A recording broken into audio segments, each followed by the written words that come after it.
যতটা না হাত ব্যথা হয় তার থেকে স্বাদ আরও দ্বিগুণ হয়। তো দেখো আজকে কিসের স্বাদের কথা আমি বলছি। এখানে দেখলে তোমরা আমি মান নিয়েছি, তো আর নিয়েছি রসুন আর কাঁচা লঙ্কা। তো মানটাকে প্রথমে আমি গ্রেটারে করে গ্রেট করে নিলাম। দেখো গ্রেট করে নিয়েছি।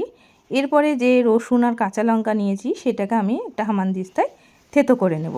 তো এক্ষেত্রে আমি অনেকটাই রসুন আর অনেকটাই কাঁচা লঙ্কা নিয়েছি। এই কচু মানের ক্ষেত্রে একটু ঝাল ঝাল না হলে বলে গলা ধরে, সেই কারণে একটু ঝাল দিয়েছি। এবার দেখো কড়াইয়ে তেল গরম করে বেশ খানিকটা কালো জিরে আর শুকনো লঙ্কা দিয়ে ভালো করে নাড়াচাড়া করে নেওয়ার পর যে রসুন আর কাঁচা লঙ্কাটা থেতো করে রেখেছিলাম সেটা দিয়ে ভালোভাবে একটু ভেজে নিলাম।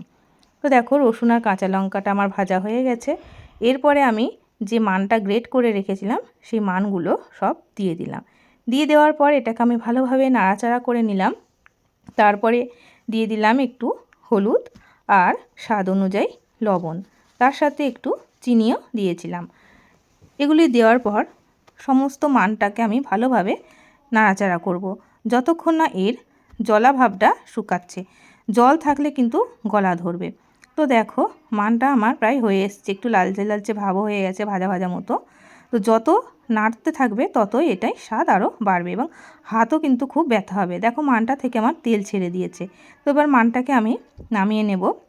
মানটা খেতে কিন্তু খুব ভালো হয়েছিল। দেখো তোমরা বাড়িতেও ট্রাই করবে। টাটা।